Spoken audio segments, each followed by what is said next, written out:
différenciation par rapport aux concurrents. Oui, donc la différenciation par rapport à la concurrence.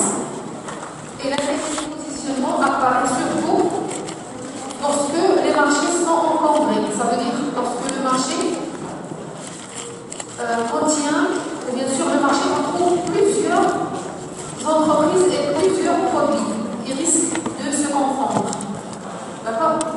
Donc pour se différencier, pour éviter ce risque de confusion entre les marques et entre les entreprises, on est obligé de concevoir un positionnement. Donc le positionnement permet de se différencier par rapport à la concurrence.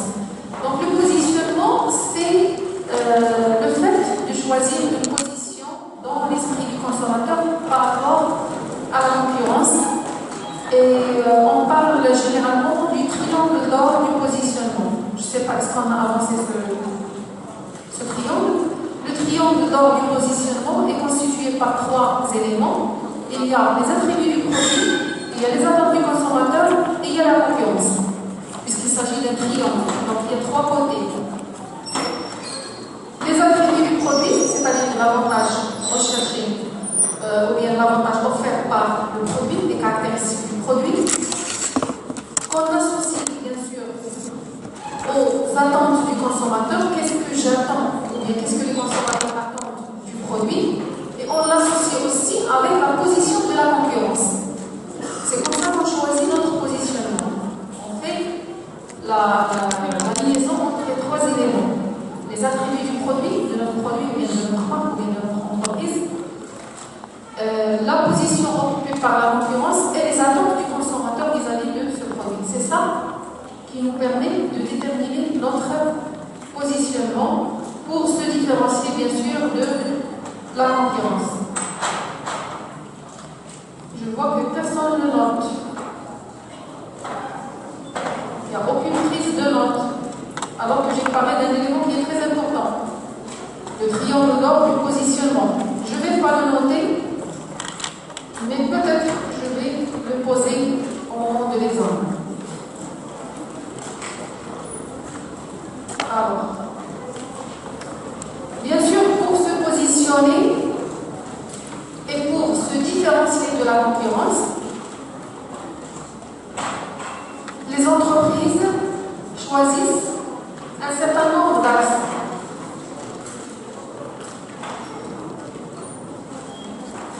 On appelle les axes de positionnement.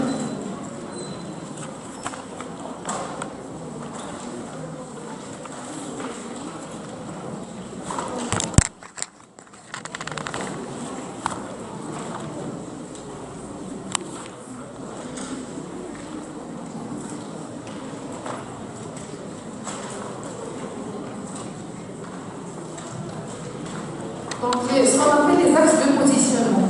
Donc, pour choisir leur positionnement, les entreprises adoptent un certain nombre d'axes. Une entreprise peut se placer sur l'axe de la performance, sur l'axe de l'économie, le service, le plaisir et les signes. Pour se positionner par rapport à la concurrence, il faut utiliser un élément fort, l'élément fort, ce qu'on appelle l'avantage concurrentiel. L'élément fort, ça peut être la performance. Je peux me positionner sur le plan de la performance, ça veut dire la caractéristique distinctive de mon produit, c'est la concurrence, c'est la performance.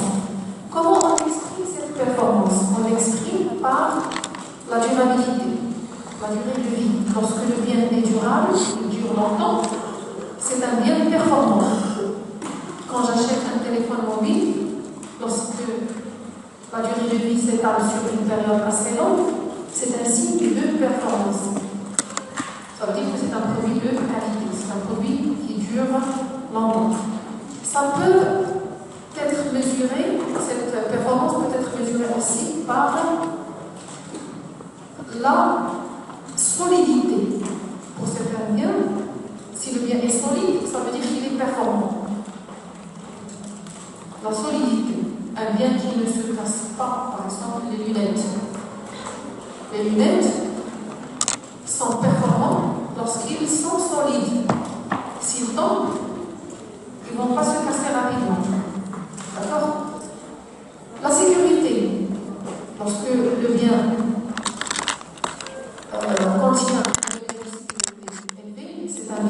performants.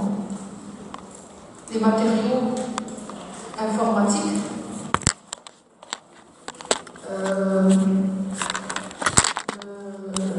les automobiles, pour ce qui est la sécurité, ça veut dire que c'est un bien performant. Donc là, c'est la performance. Il y a des entreprises qui se situent sur la performance, plusieurs marques. Parmi les marques de l'électroménager, on cite Moulinex par exemple, se situe ou bien se positionne par rapport aux autres marques, se positionne par rapport à Fagor, à Denois, aux autres LG, par rapport à la performance. L'axe de l'économie est utilisé lorsqu'on ne peut pas se positionner par rapport à la performance. Donc on se positionne sur l'axe économique. On a cité l'exemple des voitures. Il y a la Fiat et la Dacia qui se positionnent sur l'axe de l'économie par rapport aux autres voitures, parce que ce sont des voitures économiques. Donc le positionnement utilisé, c'est un positionnement sur l'axe de l'économie. Le service. Il y a des entreprises qui se positionnent par rapport aux services liés, ou bien des services après-vente, qui mettent l'accent sur le service après-vente. Donc, ils perfectionnent leur service après-vente parce qu'ils ne peuvent pas se positionner sur le plan de la performance ou bien sur le plan de l'économie. Donc, ils mettent l'accent sur le service après-vente. Notamment, l'entreprise Toyota. C'est pas une marque économique. Peut-être qu'elle est performante, mais elle se positionne sur l'axe des services après-vente. Tout ce qui est crédit, garantie, entretien, réparation, donc tout le service après-vente. Il y a aussi la Société Générale au niveau des banques qui se positionne sur le plan des services, l'accueil, la disponibilité. D'accord? Alors, il y a des entreprises qui se positionnent sur le plaisir, ça veut dire satisfaire le client sur le plan de ses plaisirs, de faire rêver.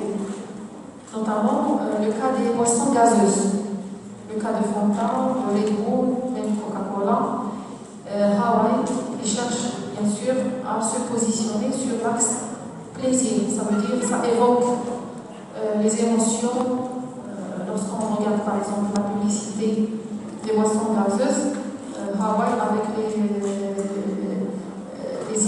exotiques, les fruits exotiques et tout ça, ça suscite les rêves de l'individu et ça suscite le plaisir de l'individu. Et pour bien sûr se positionner sur le plan des plaisirs.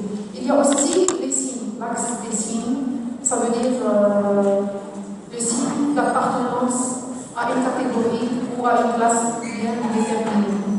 Parfois, on utilise le signe, c'est-à-dire le fait de choisir ce bien-là, c'est un signe de quelque chose. L'exemple des voitures Ferrari, la marque Ferrari, ça utilise les signes. Bien sûr la performance, mais aussi les signes, c'est-à-dire celui qui va acheter ce bien-là, c'est un signe ou bien il s'attribue un signe d'appartenance à une classe supérieure. D'accord? Donc, se positionner sur ces axes, choisir un axe ou plusieurs, mais il ne faut pas choisir des axes contradictoires. Lorsqu'on se place par exemple sur l'axe des signes, ça ne peut pas aller avec l'économie, l'axe économique.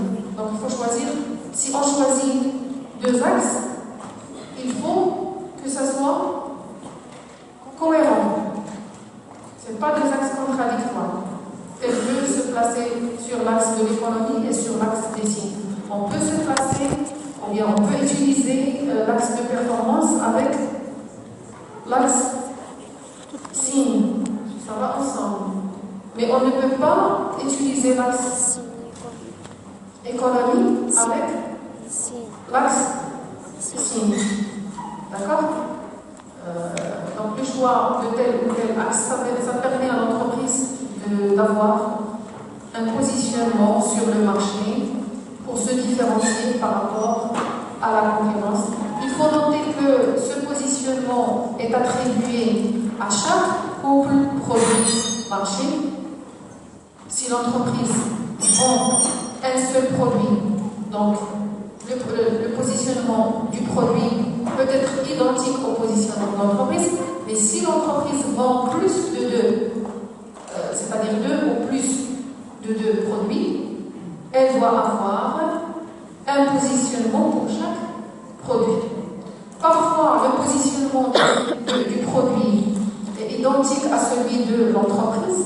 Par exemple, le cas de Coca-Cola, le positionnement du produit, c'est le même positionnement de l'entreprise. Parfois, l'entreprise peut avoir autant de positionnements que de produits. C'est-à-dire pour chaque produit, il y a un positionnement. Et le positionnement est très important lorsqu'il n'y a pas de différenciation entre les marques ou bien entre les produits. C'est-à-dire que sur le plan de la performance, c'est presque les mêmes. Sur le plan des caractéristiques, les mêmes produits. On se positionne par rapport à quoi? On se positionne par rapport à certains axes. Si on prend par exemple le cas des opérateurs de télécommunications, Maroc Télécom, Denitel et Eni, on constate que c'est pratiquement les mêmes produits. Mais chaque opérateur essaie de se positionner par rapport à certaines caractéristiques. Par exemple, Eni se positionne sur quel axe? Pour se différencier de Meditel et de Tissarouen. Au début, Eni s'est positionné sur l'axe économique. Sur l'axe de l'économie, parce qu'elle offrait des tarifs moins chers par rapport aux autres opérateurs. Donc, c'est un positionnement sur l'axe de l'économie. D'accord? Alors, avec le positionnement, on a terminé le chapitre sur l'analyse du marché. Et on passe au troisième chapitre. Le chapitre étude du comportement du consommateur. Étude du comportement du consommateur. Donc on va bien sûr introduire ou bien compléter l'étude, compléter la première phase de l'étude de marché, à savoir le marketing d'études. Donc on étudie le comportement du consommateur.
Il faut savoir pourquoi l'étude du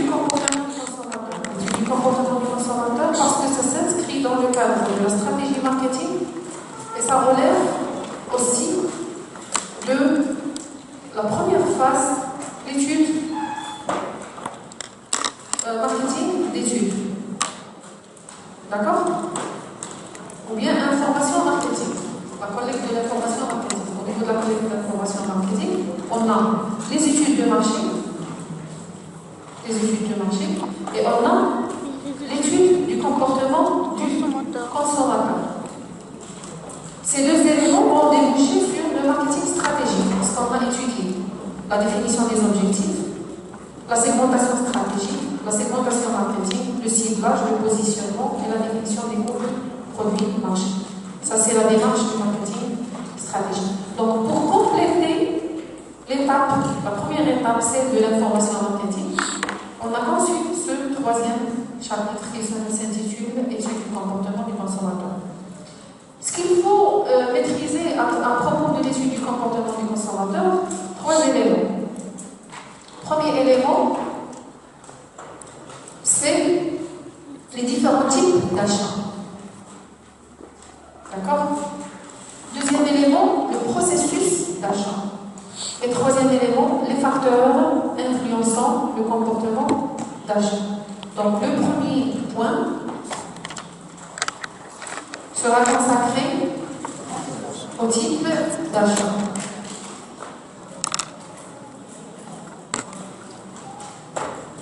Les différents types d'achats.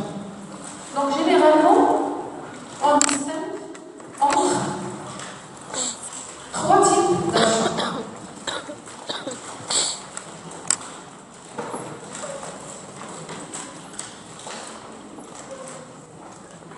Achat réfléchi ou impliquant.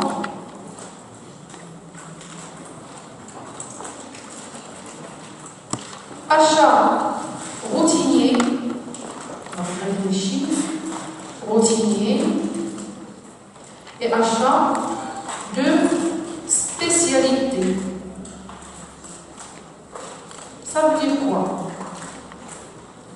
L'achat réfléchi ou impliquant, c'est un achat qui nécessite une réflexion et une recherche d'information.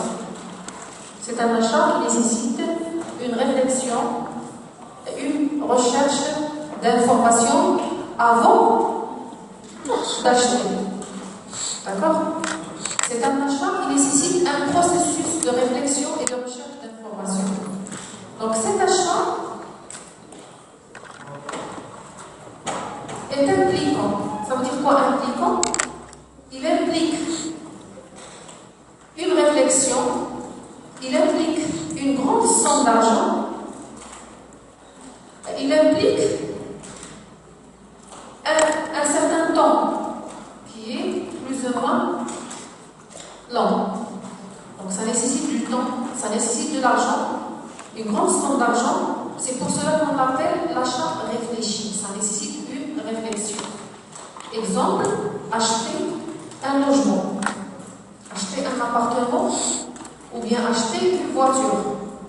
Pour acheter un appartement ou bien pour acheter une voiture, on ne va pas directement chez l'acheteur et on achète. Il faut chercher l'information, il faut dépenser un certain nombre de temps pour la recherche d'information, pour la comparaison,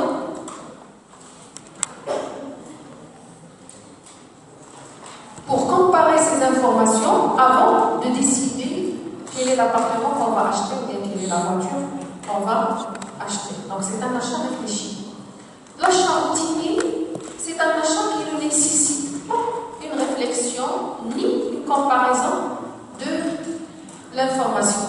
Lorsqu'on achète un yaourt, lorsqu'on achète des boîtes d'allumettes, lorsqu'on achète du pain, lorsqu'on achète du sucre, d'accord? C'est un achat routinier. C'est-à-dire, on achète fréquemment. Tout d'abord, ce n'est pas un achat impliquant parce que ça ne nécessite pas une grande somme d'argent. Et il y a la répétition. C'est pour cela qu'on parle d'un achat routinier. Et il y a l'achat entre l'achat réfléchi et l'achat routinier, c'est l'achat de spécialité. Par exemple, acheter un cadeau pour quelqu'un. Ça ne nécessite pas une grande somme d'argent, mais ça nécessite une recherche d'information, une réflexion. Ce n'est pas un achat routinier. On ne va pas se diriger vers un bien et l'acheter. On va chercher l'information. quel est le cadeau adéquat, qu'est-ce que la personne préfère. Et on va comparer entre les différents biens pour trouver le bien adéquat. Même si ça ne nécessite pas une somme d'argent, mais ça nécessite un effort pour la recherche, la comparaison des solutions qui existent pour déboucher sur un choix. D'accord? C'est clair les trois types d'achats? Ce qu'il faut noter, c'est que le deuxième point, c'est le processus d'achat. Et ce processus, bien sûr, varie. Ce processus n'est pas, tout d'abord, il n'est pas appliqué pour les biens routiniers. Pour les biens routiniers, il n'y a pas de processus. Parce que le processus, c'est la reconnaissance du besoin, la recherche d'informations, la comparaison des solutions, l'achat et la réaction post-achat. Donc ce processus se limite uniquement à l'achat réfléchi, à l'achat impliquant. Il ne concerne pas l'achat routinier. On peut trouver certaines phases dans l'achat de spécialité, mais généralement, elle est propre à l'achat réfléchi. Donc le deuxième point, c'est le processus d'achat.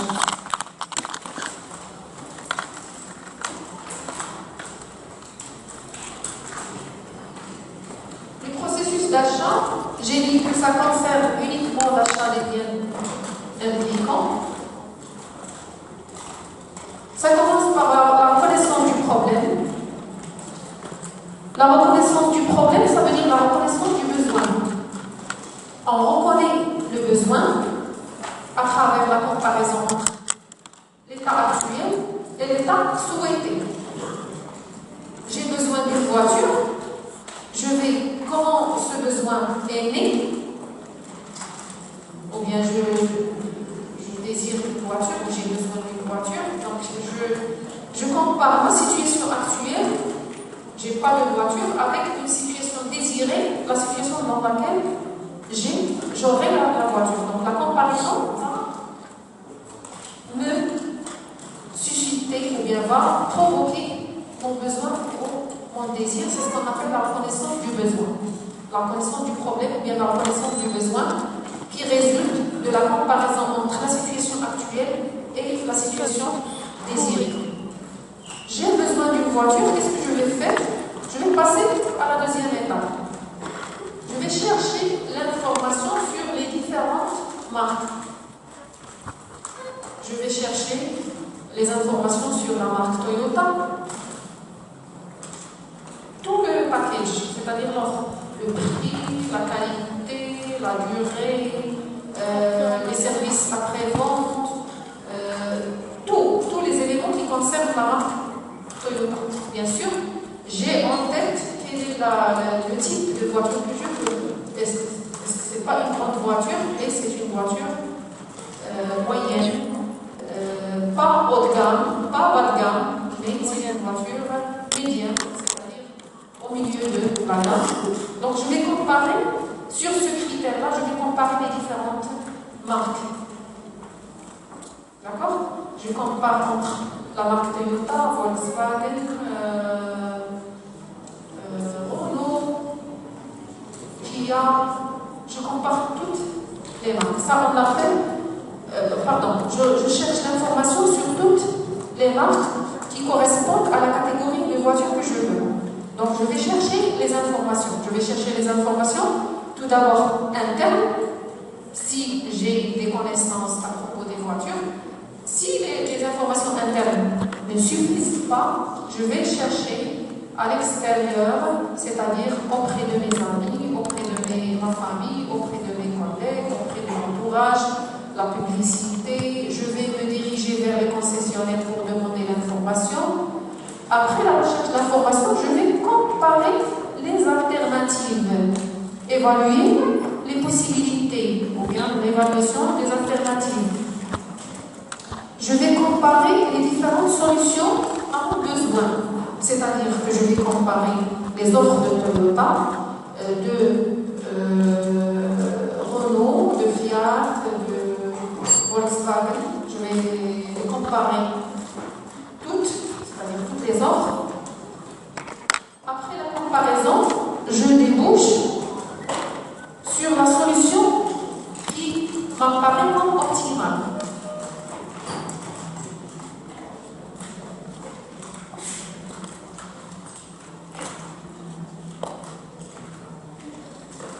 Donc, je débouche sur la solution qui apparaît comme optimale. Donc, je vais acheter. C'est l'étape suivante.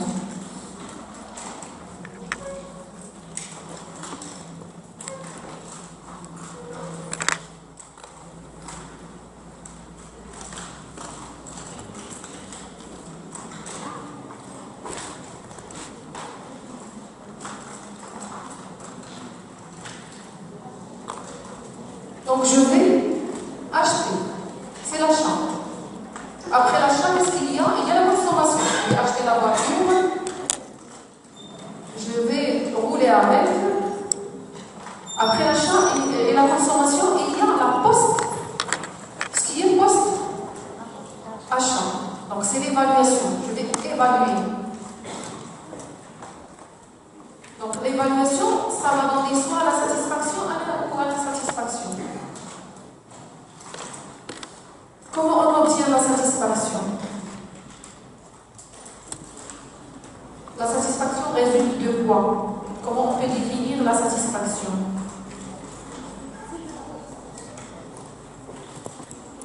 Oui.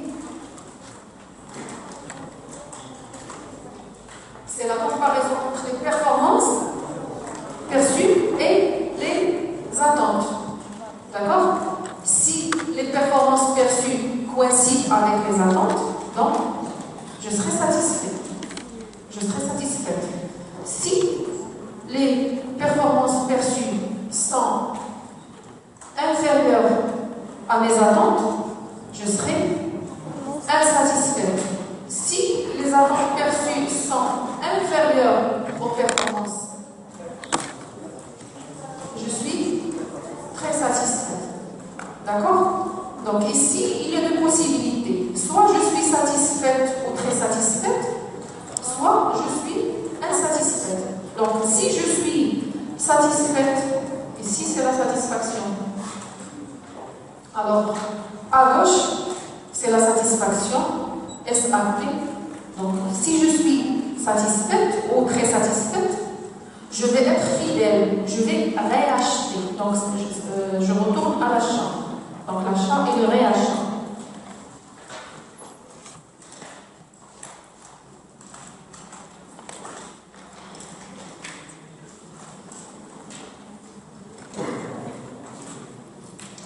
Si l'évaluation débouche sur une insatisfaction à droite, je suis insatisfaite, pourquoi? Dans tous les cas, je ne vais pas répéter l'achat. D'accord? C'est pour cela que la flèche ne va pas à l'achat. Donc je ne serai pas fidèle. Mais je peux partir chez une autre marque. Mais comment partir chez une autre marque? C'est en revenant à la recherche de l'information. Donc je suis insatisfaite, soit parce que je n'ai pas bien recherché l'information, donc j'ai débouché sur une mauvaise décision. Donc je retourne à la recherche de l'information ici, soit parce que j'avais l'information, j'ai bien recherché l'information, mais je n'ai pas bien évalué, donc je retourne à l'évaluation des possibilités, des alternatives. Donc je dois reprendre le processus. C'est bon? Et lorsque je vais évaluer, peut-être que je vais déboucher sur une autre marque. La marque, par exemple, auparavant j'ai acheté la Toyota, donc je vais acheter la Volkswagen. Je vais l'acheter, je vais l'évaluer, post-évaluation, soit je serai satisfaite, soit je serai insatisfaite. Si je suis satisfaite, ça donne la fidélité à la marque. Si je suis insatisfaite, je retourne à la recherche de l'information parce que j'ai toujours besoin de la voiture. Je ne peux pas retourner à la reconnaissance du problème. Ça ne peut pas être une reconnaissance erronée. Ça veut dire que je n'ai pas besoin de la voiture alors qu'il me semble que j'ai besoin. Non. Le problème n'existe pas au niveau de la première phase, parce qu'il y a toujours la reconnaissance du besoin. Donc, j'ai pas bien cherché l'information, j'avais des informations erronées, ou bien j'avais des informations exactes, mais j'ai pas bien évalué les solutions, ou bien j'ai évalué les solutions, mais j'ai débouché sur une mauvaise décision. D'accord? La décision d'achat. C'est bon? Donc, ce processus, je note que ce processus concerne les achats impliquants. Les achats qui nécessitent une grande somme d'argent et qui nécessitent un temps énorme pour prendre la décision et des achats importants. Pour les achats hôteliers, on n'a pas besoin de refaire tout le processus. Tout d'abord, on ne cherche pas beaucoup d'informations. Le laps de temps pendant lequel on prend la décision est très court. Je peux même décider sur le champ. J'ai plusieurs nouvelles marques, par exemple du yaourt.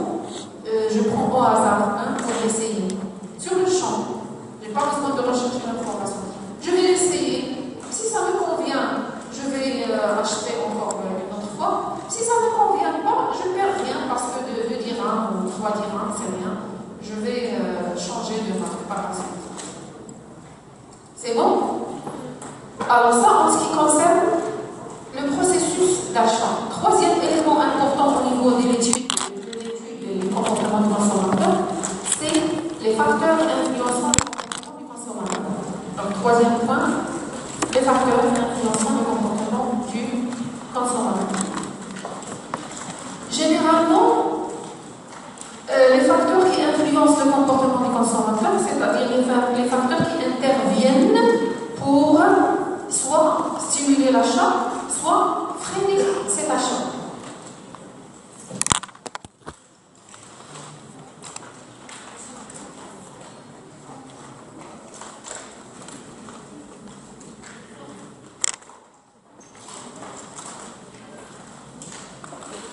Donc, à votre avis, quels sont les facteurs qui peuvent stimuler l'achat ou freiner cet achat?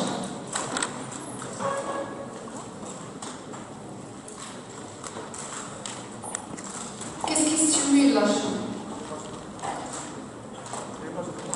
L'image de marque, le prix, la la qualité, oui. Les offres, offre de la concurrence, les services, encore.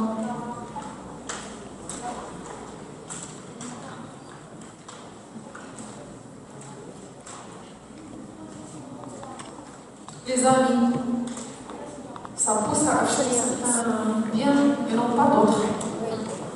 publicité, Pardon? L'environnement, oui. l'acte de parole, Les paroles, les conseils. La famille, ça peut pousser à l'achat de certains biens. la publicité, Les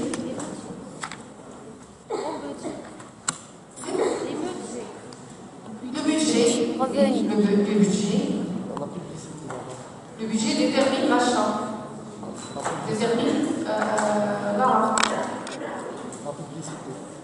La publicité, oui. Quoi encore? Il y a plusieurs facteurs qui influencent l'achat. la quantité d'un bien, La quantité, ça veut dire quoi?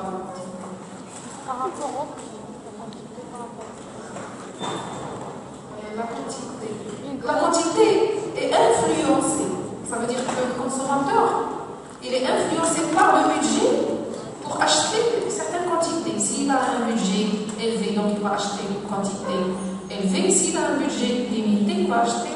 Ce n'est pas un facteur qui influence. un offre de grande quantité avec un prix très bas. Une grande quantité avec le prix. Donc c'est toujours la relation entre le prix et la quantité.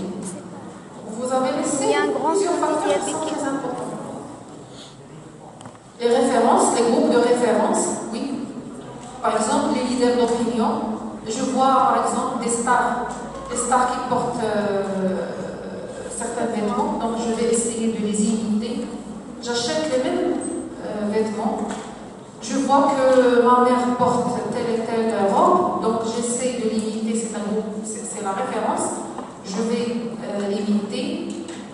Je vois que ma copine a acheté des chaussures d'une marque X, donc je vais essayer d'acheter les mêmes chaussures. Donc c'est les groupes de référence ou bien les leaders d'opinion. C'est pour cela d'ailleurs que les entreprises utilisent les stars au niveau de la publicité pour influencer les autres et pour qu'ils achètent bien sûr ces produits-là. Pas encore. La classe sociale, oui.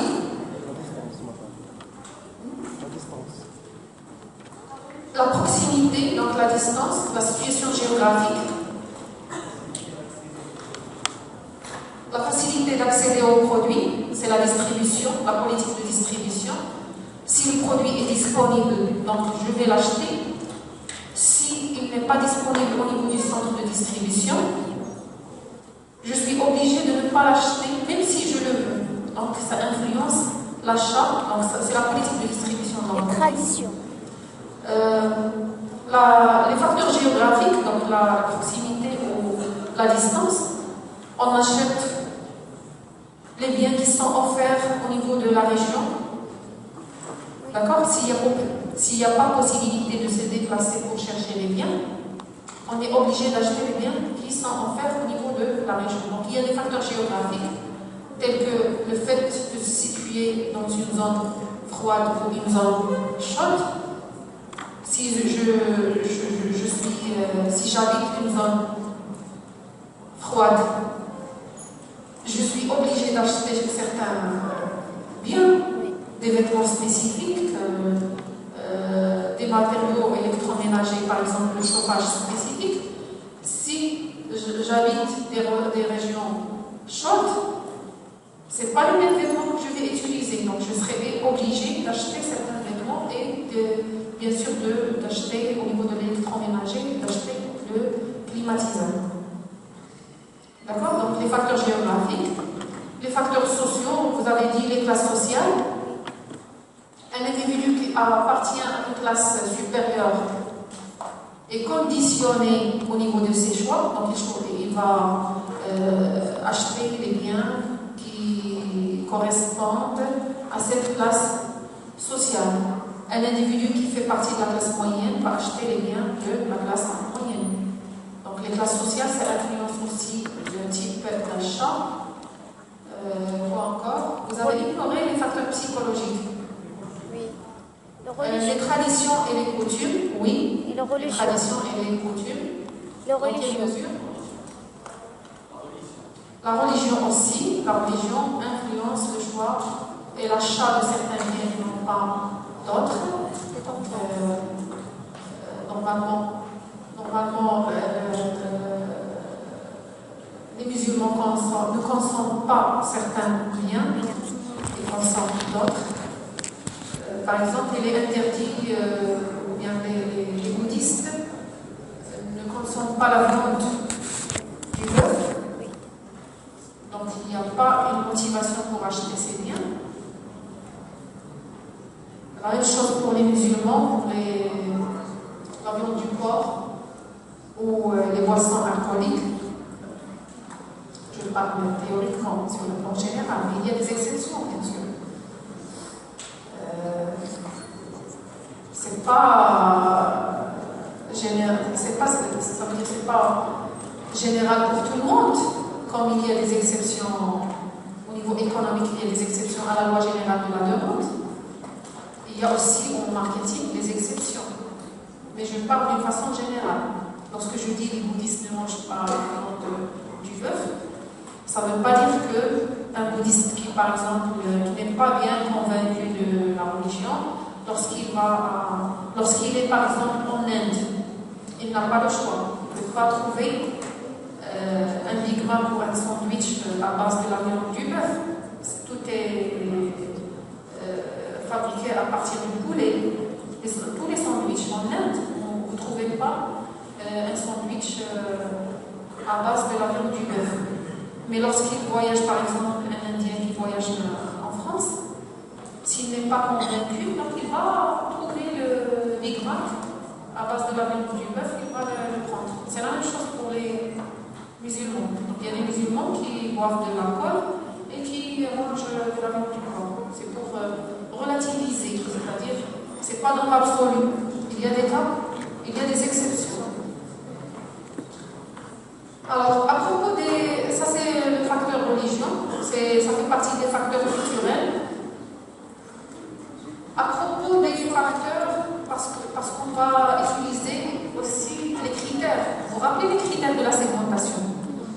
Plusieurs critères de la segmentation sont aussi des facteurs qui influencent le comportement d'achat. Si on prend les facteurs socio-démographiques, l'âge, le sexe, la catégorie socio-professionnelle, le niveau d'études, le niveau d'instruction, le cycle de vie familial, tout ça, ça influence le comportement d'achat. Ça influence le comportement d'achat. Le sexe influence le comportement d'achat. Les garçons achètent les biens pour garçons et les filles achètent et consomment. Donc achètent et consomment les biens pour filles. L'âge aussi. L'âge détermine le choix et l'achat de certains types de biens. L'âge de 40 à 60, ce n'est pas le même âge que de 18 à 20. On n'achète pas les mêmes types de produits. On consomme des produits spécifiques à un certain âge et à un âge plus avancé, on consomme d'autres produits.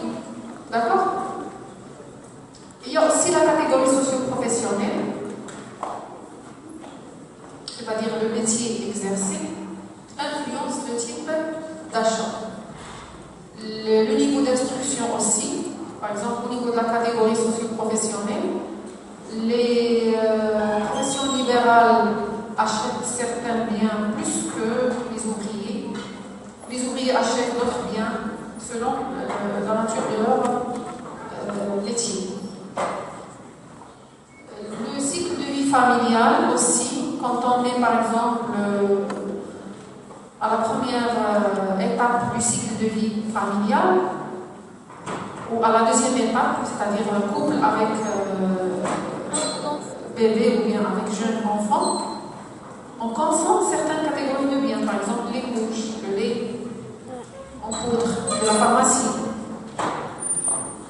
À un autre stade de ce cycle de vie familial, on ne consomme pas ces produits.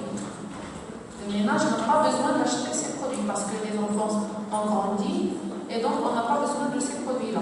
Donc le cycle de vie familial aussi influence, si vous voulez, l'achat, le type de produit et le comportement d'achat du consommateur. À côté de ces facteurs, il y a des facteurs psychologiques, le besoin, le désir, la motivation, la perception et l'attitude. Donc c'est les facteurs que vous n'avez pas cités et c'est les premiers facteurs qui influencent le comportement de l'individu. Donc il faut noter qu'il y a des facteurs internes et il y a des facteurs externes. Les facteurs internes, c'est les facteurs psychologiques et les facteurs psychographiques. Certains facteurs psychographiques, notamment la personnalité. Donc les facteurs internes à l'individu, c'est les besoins et les désirs. Quand j'ai besoin du bien, je vais l'acheter. Quand je n'ai pas besoin du bien, je ne vais pas l'acheter. Donc le besoin influence l'achat. Quand je désire un bien, je vais l'acheter. Quand je ne désire pas, je ne vais pas l'acheter. La motivation aussi. La motivation, lorsque je parle de la motivation, je parle aussi des freins. Motivation et freins. La motivation, c'est les forces internes et externes qui poussent à l'achat. Les forces internes et externes. Je suis motivée pour quelque chose, ça veut dire que j'ai des forces internes et ou externes qui me poussent à acheter ce bien-là. Quand j'ai la motivation, donc je vais acheter les biens. Quand je n'ai pas cette motivation, je ne vais pas acheter ce bien. بسم الله الرحمن الرحيم والصلاة والسلام على طه الأمين. تحية نضالية من داخل إطارنا العتيد الاتحاد الوطني لطلبة المغرب. بادئا ببدء نعتذر الطلبة على المقاطعة، وكذلك نعتذر الأستاذة الفاضلة على المقاطعة، ولكن كإخبار فطبقا للمؤتمر أو مقتضيات المؤتمر السادس عشر التي تنص على تجديد هياكل الاتحاد الوطني لطلبة المغرب، فإنه عزم مكتب الفرع وبدعوة من مكتب الفرع على تجديد الهياكل ديال هذا مكتب الفرع. ملي تنتحدثوا الطلبة والطالبات دقيقة وغنمشي بحال مزيان، تسمعوا لي الله يحميكم الوالدين، تحطوا السيروات دقيقة وغنمشي بحال، لأن الأمر تهم الطلبة، ولو ما كانش تهم الطلبة ما غاديش ننزل أنا. ياك الطلبة والطالبات قلنا هذا مكتب الفرع تتكون من مكاتب تعاضدية، وبالتالي جرت الأعراف أنه كل سنة تدار الانتخابات لتجديد أعضاء ديال المكاتب التعاضدية، وبالتالي يوم الاثنين المقبل والثلاثاء المقبل غادي تكون الانتخابات. هذا المكتب التعاضدي شنو هو الدور ديالو؟ إلا كنا تنقولوا بأن الأساتذة عندهم نقابة تمثلهم، وأن الأطباء عندهم نقابة يمثلونهم، وأن الصيادلة كذلك عندهم نقابة، فكذلك الطلبة عندهم نقابة تتمثلهم داخل الساحة الجامعية. وبالتالي فهذا المكتب التعاضدي ليس حكرا على فصيل معين أو على طالب معين أو طالبة معينة، فهو مكتب تعاضدي ديال جميع الطلبة. وبالتالي أي طالب يريد أن يرى في نفسه أنه كفاءة وأن له القدرة على أن يمثل الطلبة فمرحبا به. فقط جوج ديال الشروط الطلبة والطالبات: يجيب لنا صورة شمسية صغيرة وفوتوكوبي لاكارت دي فيديو ويترشح إلى صوتوا عليه الطلبة غيكون الممثل ديال الطلبة. هذا من جهة. من جهة ثانية بدعوة من الساكنة المكناسية تدعو للخروج اليوم بحمرية مارشي سونترال ضد الحجرة وضد الظلم الذي طال محسن فكري الذي تم طحنه في كمية ديال الزبل، وكذلك ضد الظلم والحجرة والطحن الذي أصاب فلسطين الأبية بإعلاء الراية ديال إسرائيل وديال الصهاينة لعنة الله عليهم راية رفرافة في مراكش كوب 22. وبالتالي فنحن في مكتب التعاضدية نعلن تضامننا اللامشروط مع الساكنة المكناسية، وأدعو جميع الطلبة والطالبات للخروج ضد الظلم وضد الحجرة. اليوم الطلبة والطالبات مع 5 ديال العشية، وأعتذر من جديد عن المقاطعة.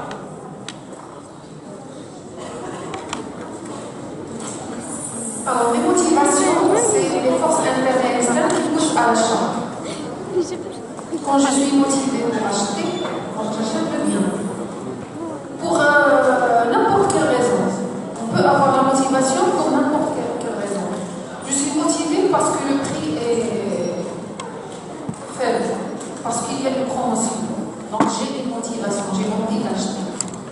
Et il y a les freins aussi qui repoussent l'achat. Ça veut dire qu'il y a des éléments qui peuvent...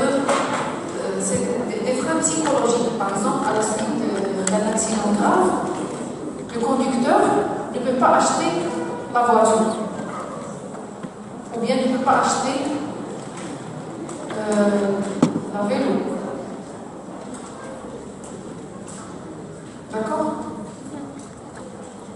Donc ça, c'est un frein à la suite d'un accident grave. On peut ne pas... Je ne sais pas moi, il y a des freins qui repoussent l'achat, qui entravent l'achat.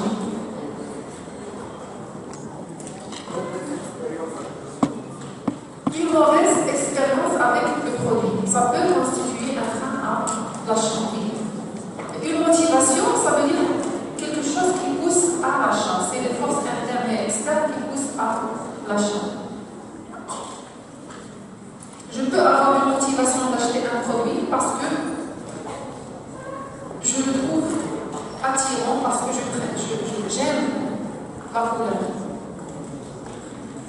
La perception aussi, c'est comment percevoir le produit.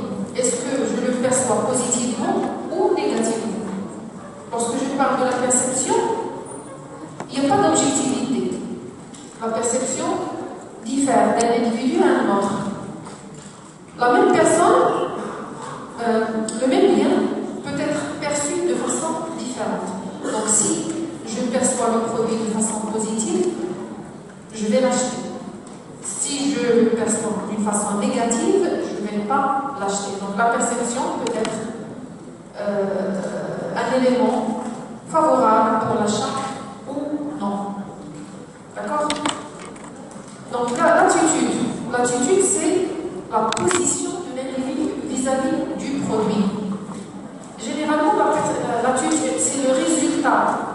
de la motivation et de la perception. Ça veut dire, si je perçois le produit, si je suis motivée pour acheter le produit, j'ai une bonne perception de ce produit-là, donc je vais avoir une attitude positive vis-à-vis de ce produit. Et vice-versa. Si je n'ai pas une motivation, si j'ai un frein, parce que je perçois le produit d'une façon négative, donc je vais avoir une attitude négative. C'est la position de l'individu vis-à-vis du produit. Donc la motivation, la perception et l'attitude sont des éléments liés. Sont des éléments liés. Chaque élément peut conduire à l'autre. Je ne peux pas avoir une mauvaise perception du produit et avoir une attitude favorable vis-à-vis du produit. Donc c'est très lié. Et bien sûr, ça peut paraître comme des éléments qui se chevauchent, mais en réalité, il y a une différence entre les trois éléments. Et cette différence, vous pouvez l'apercevoir si vous faites une spécialité marketing. Donc c'est une matière qui s'inscrit en S8 du master marketing et stratégie commerciale. Il y a une matière qui s'intitule comportement du consommateur. Et à ce moment-là, vous allez avoir une différence claire et nette entre perception, motivation et attitude. Donc pour le moment, vous gardez dans l'esprit que ces facteurs, le besoin, la motivation, la perception et les attitudes sont des facteurs psychologiques qui influencent le comportement d'achat de l'individu. À côté des facteurs psychologiques, il y a les facteurs psychographiques. Vous vous rappelez les critères de segmentation? C'est les mêmes critères psychographiques, ça veut dire essentiellement, il y en a d'autres, mais il y a essentiellement le style de vie et la personnalité. Vous vous rappelez de l'explication du style de vie? Le style de vie, c'est quoi?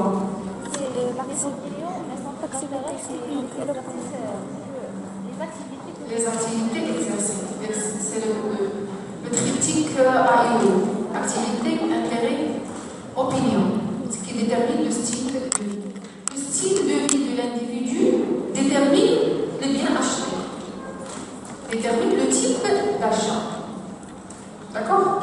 L'activité exercée, le centre d'intérêt de l'individu et les opinions de l'individu déterminent le type de bien acheté. Je suis enseignante, j'achète les livres. Donc j'achète les livres. Un fonctionnaire dans l'administration publique a une autre activité. Il ne va pas acheter autant de livres que j'achète. Qu'est-ce qu'il va acheter?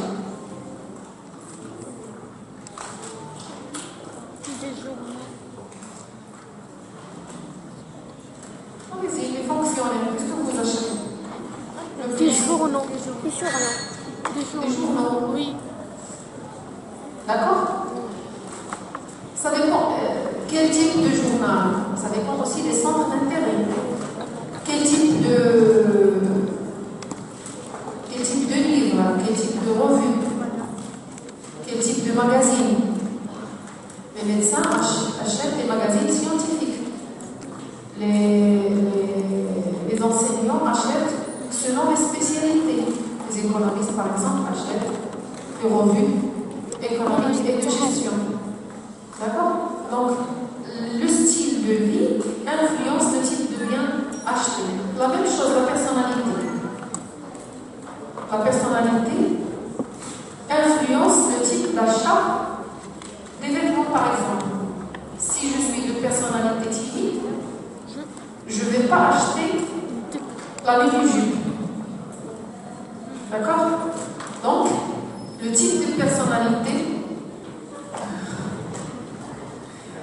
comme j'ai dit, c'est relatif. C'est relatif. C'est pas général. Il y a des exceptions.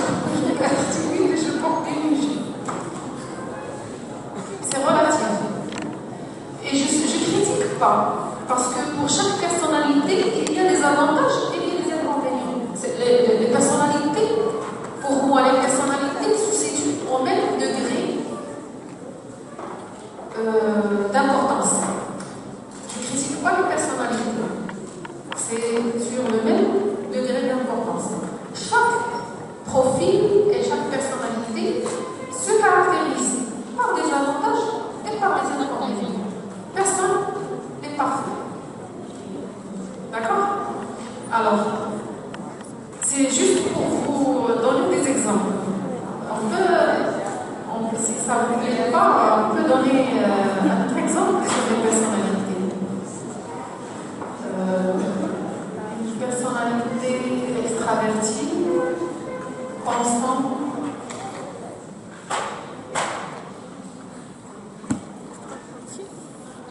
Extravertie, constante, plus de café et du thé.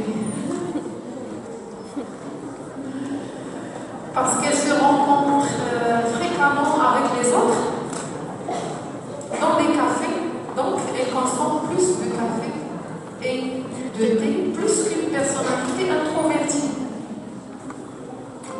Elle reste tout le temps, par exemple, à la maison. Ça, c'est un exemple. C'est bien, hein? C'est l'exemple. Ça va bien, cet exemple, avec vos opinions. Alors, pour les critères sociodémographiques, l'âge, le sexe, le niveau d'instruction, la catégorie socio-professionnelle et tout ça, c'est clair que l'âge influence le type d'achat. On a déjà dit ça. Qu'est-ce qui n'est pas clair au niveau de ces caractéristiques? Pour donner un exemple, on va donner l'exemple du cycle de vie familial, le niveau d'instruction aussi. Par exemple, au niveau des journaux, le niveau d'instruction influence le type de journal choisi. La catégorie socio-professionnelle, les classes sociales. Lorsque j'appartiens à une classe sociale, si par exemple j'appartiens à une classe sociale moyenne, je vais acheter plus la marque de voiture Fiat et Volkswagen et même Toyota, plus que la marque Ferrari. Si j'appartiens à une classe sociale moyenne. Lorsque j'appartiens à une classe supérieure, j'achète la Ferrari ou la Mercedes. C'est les classes sociales.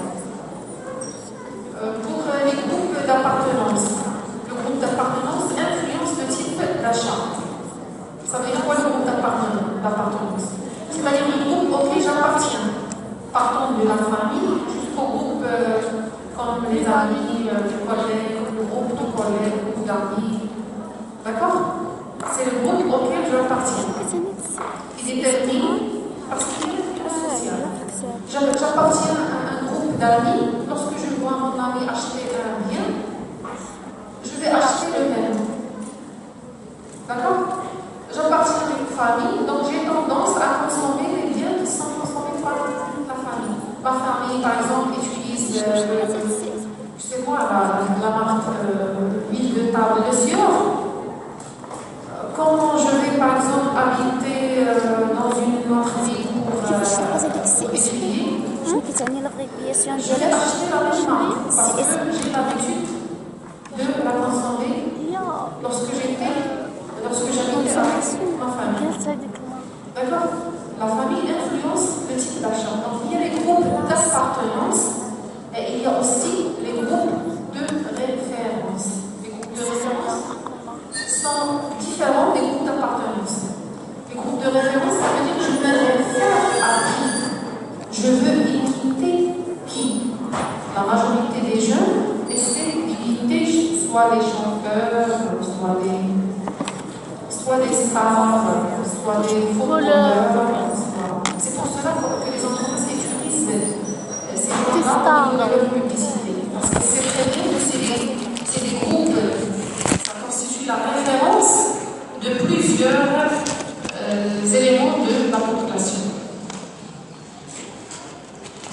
On n'est qu'à voir les coiffures. Les coiffures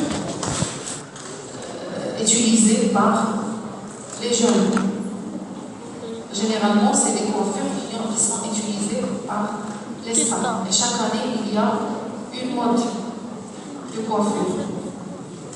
Que ce soit pour les filles ou pour les garçons. Donc, on essaie de se référer à ces gens-là. Ce n'est pas nécessairement des stars et des champions. Je peux me référer à des enseignants, aux médecins, je ne sais pas, à quelqu'un de la famille. Parfois, les groupes de référence, le groupe de référence, ça peut être la famille. Ça veut dire que j'imite ce groupe au niveau de mon comportement d'achat. J'achète les mêmes biens qu'il achète. Parfois, le groupe de référence, c'est le groupe d'appartenance. À côté de ces éléments-là, il y a le facteur culturel. Donc, on a cité la religion. Il y a la religion et il y a les traditions. Donc, la religion détermine le type de bien à consommer.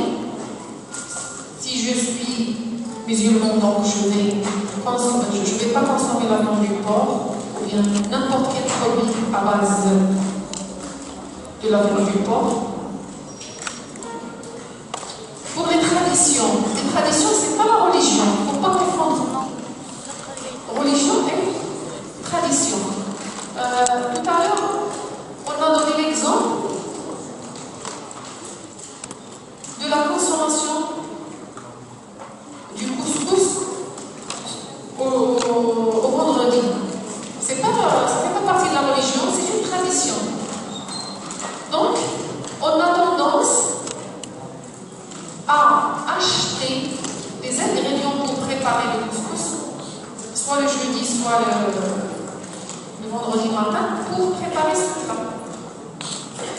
Donc, si d'après la tradition, on va acheter ces ingrédients. Donc, les ventes augmentent et donc le prix parfois augmente. Les légumes tels que les courgettes rouges, le navet, et les carottes, parfois le prix augmente le jour du jeudi et du vendredi. Pourquoi? Parce qu'on a la tradition, si vous voulez, de manger ce plat au vendredi. On a donné aussi l'exemple d'une mauvaise tradition, c'est la demande sur les œufs le jour de la Ashura. Si on cherche les œufs un jour avant ou le jour même de la Ashura, on va trouver que le prix a augmenté parce qu'on utilise ce produit-là.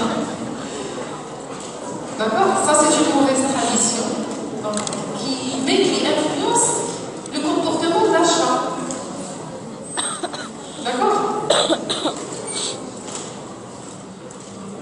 Alors, à côté des facteurs culturels, on peut citer les facteurs situationnels. Les facteurs situationnels, ce sont des facteurs qui interviennent à la situation d'achat. Quand je me déplace pour acheter, il y a des facteurs qui favorisent l'achat et il y a des facteurs qui ne favorisent pas l'achat. Par exemple, le budget. Le budget dont je dispose peut me pousser à acheter tel marque ou non. Je me déplace vers le magasin, je vais acheter en fonction du budget que j'ai. Je ne peux pas dépasser le budget. Donc ça détermine l'achat. La situation du consommateur. C'est l'état du consommateur. Est-ce qu'il est fatigué? Est-ce qu'il est pressé? Est-ce qu'il est bien reposé? Ça pousse, par exemple, lorsqu'il est fatigué ou bien lorsqu'il est pressé, il ne va pas consacrer beaucoup de temps à comparer entre les produits. Il va prendre n'importe quel produit qui va sortir parce qu'il veut faire vite pour aller se reposer, parce qu'il est fatigué ou bien pour aller faire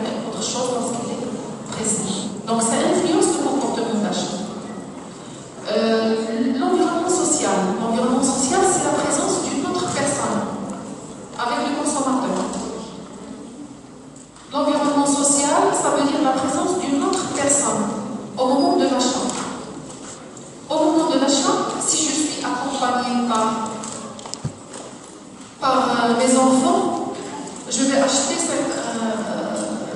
un certain nombre de biens que je n'achèterais pas si j'étais seule. Les chips, les bonbons. D'accord?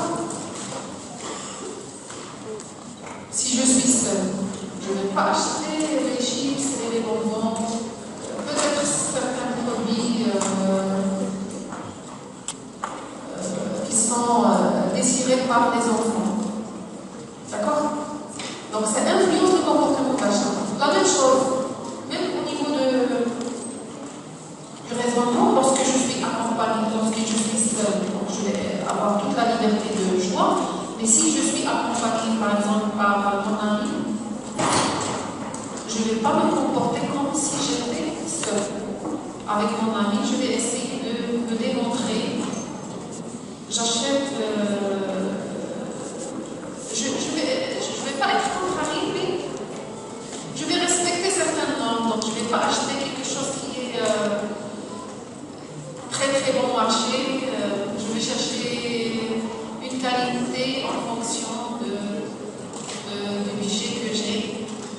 Ça dépend, c'est relatif. C'est pas pour tout le monde, mais c'est relatif. Mais dans la majorité des cas, la présence d'autres personnes, ça influence le comportement d'achat.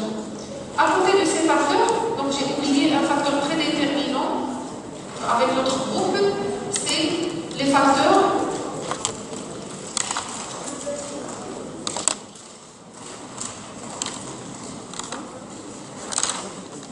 commerciaux ou bien les facteurs du marketing mix. La politique produit, la politique prix, la politique communication et la politique distribution. Ces facteurs influencent le comportement d'achat.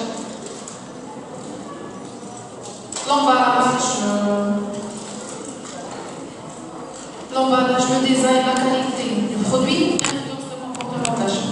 Le prix du produit influence le comportement d'achat. Si le prix est élevé, je ne vais pas l'acheter. Si le prix est bas, je vais l'acheter. La politique de distribution, on a parlé tout à l'heure de la disponibilité du produit. Si le produit est disponible sur le circuit de distribution, je vais l'acheter. S'il n'est pas disponible, même si je le veux, je ne vais pas l'acheter. Et aussi la politique de communication, une communication persuasive et attractive. Ça va me pousser à acheter le produit. Une communication une absence de communication, ça peut empêcher d'acheter le produit. Donc avec ces facteurs, on a terminé le chapitre, le troisième chapitre, et on passe au quatrième chapitre de marketing mix. Politique mix ou politique mix? Politique quoi? Je ne découvre rien. Distribution. Distribution.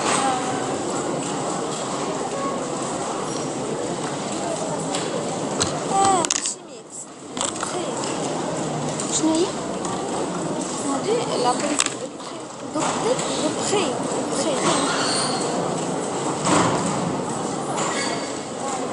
Donc, chapitre 4, vous changez ici, mais vous mettez chapitre 4 de marketing mix. Le marketing mix, ou ce qu'on appelle les 4P, donc on a étudié, avec les trois chapitres qu'on a étudiés, on a couvert les deux parties de la démarche marketing. Marketing d'études, qui englobe les études de marché et l'étude du comportement du consommateur, et marketing stratégique, qui englobe la définition des objectifs, la segmentation stratégique et marketing, le ciblage, le positionnement, la définition des coûts du marché. Et on passe maintenant au marketing opérationnel, c'est la partie action, qui regroupe le plan marketing et le marketing mix. Pour le plan marketing, c'est une reproduction de toute la démarche. Donc lorsqu'on aura terminé le marketing mix, c'est comme si on a établi le plan marketing. On passe au marketing mix.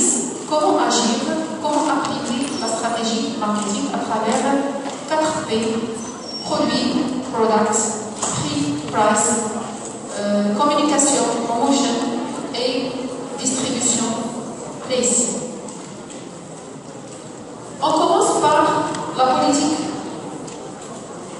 La politique de produit.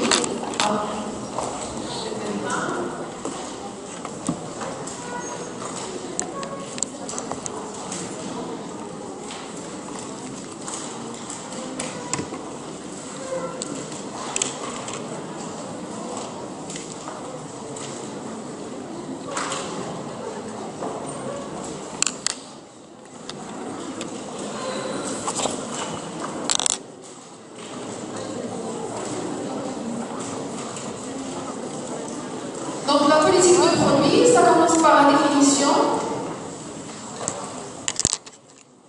Voilà, chapitre 4, et vous notez que le marketing mix, c'est une invention de McCarthy. C'est le premier qui a parlé de l'existence des KPP en faisant référence au terme anglo-saxon, Products Price Promotion List. Et on examinera le premier élément du marketing mix, à savoir la politique de produit. Comment on peut définir le produit? La dernière fois, lorsqu'on a examiné l'analyse du marché, ou bien lorsqu'on a analysé le marché, on a dit que le produit est toute entité qui permet de satisfaire un besoin. Le produit est toute entité qui permet de satisfaire un besoin. Lorsque je dis entité, ça veut dire, ça peut être un objet, la souris, la chaise, le portable. Lorsque je dis entité, c'est aussi un service. Service transport, service hôtelier, service de l'enseignement. Lorsque je dis entité, ça veut dire aussi une idée. L'idée, par exemple, de manger chaud dans un restaurant, ça c'est une idée. Ça peut être un lieu, par exemple, où passer les vacances. Ça aussi c'est un produit. Une résidence, c'est un produit. La résidence où on va passer les vacances, c'est un produit. Ça peut être un lieu. Je passerai les vacances à un endroit bien déterminé, donc c'est un lieu. On peut parler aussi d'un produit. Actuellement, la notion d'entité s'est développée au point qu'on parle, on considère un territoire comme un produit. C'est le cas du marketing territorial. Donc, la ville, toute la ville, est considérée comme un produit. Donc, le marketing territorial, c'est le marketing qui considère la ville ou bien le territoire comme étant un produit. Donc, la notion de produit est très très large. Donc, le produit, c'est tout ce qui peut être offert sur un marché de façon à y être remarqué, acquis ou transformé en but de satisfaire un besoin. Bien sûr, pour le produit, on distingue différentes fonctions qu'on peut regrouper en deux types de fonctions. Donc, il y a les fonctions image et les fonctions, deux caractéristiques plutôt. On distingue deux caractéristiques. Il y a les caractéristiques fonctionnelles et les caractéristiques d'image. Les caractéristiques fonctionnelles, généralement, c'est les caractéristiques d'usage. Pourquoi on a acheté ce produit? On a acheté ce produit parce qu'il remplit bien sûr un certain nombre de fonctions. On achète un téléphone portable parce qu'il assure la fonction de communication. Communiquer, soit à travers Internet ou à travers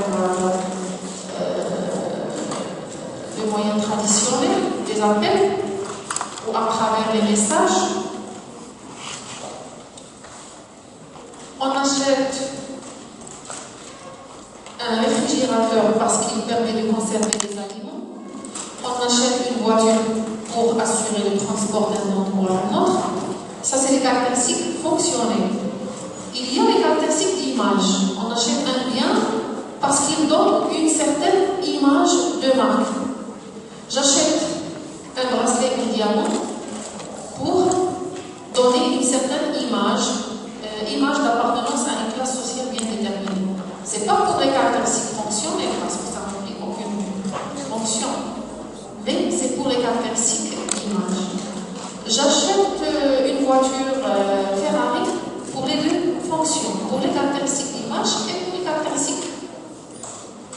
fonctionnelles.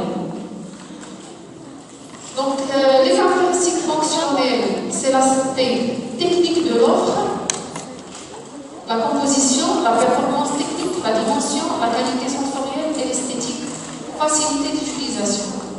Et de services offerts avec le produit, tel que le service après-vente ou garantie. Et les caractéristiques d'image, c'est le contenu symbolique du produit. Ça veut dire que c'est le symbole de quoi.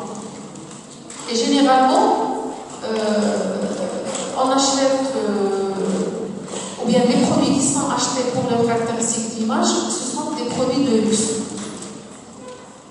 Alors que les produits qui sont achetés pour leurs caractéristiques fonctionnelles, c'est les autres catégories de produits.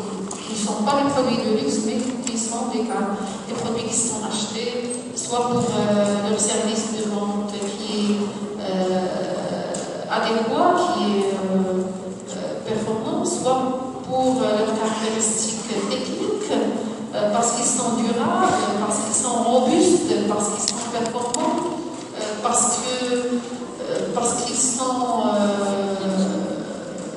J'achète par exemple des vêtements parce que c'est doux. Donc c'est les qualités sensorielles. Les qualités qui sont attachées aux 5 sens. J'achète un écran téléviseur là, de taille, de grande taille, parce que ça permet une visibilité adéquate par rapport à mes désirs. Donc ça c'est pour les caractéristiques fonctionnelles. Et les biens sont achetés soit pour leurs caractéristiques fonctionnelles, soit pour leurs caractéristiques d'image, soit pour les deux à la fois. Lorsque j'ai parlé des bijoux, dans certains cas, on peut acheter de l'or pour les caractéristiques fonctionnelles et pour les caractéristiques d'image. Ça veut dire acheter de l'or pour des bijoux en or pour thésauriser, c'est une caractéristique fonctionnelle, et pour se démontrer, pour faire signe d'appartenance à une classe sociale supérieure. Je porte une marque Lacoste, c'est pour les caractéristiques d'usage. J'utilise le pull par exemple pour me protéger contre le froid, et en même temps c'est pour les caractéristiques d'image, pour montrer l'appartenance à une classe sociale aisée. Donc je m'arrête là et à la semaine prochaine.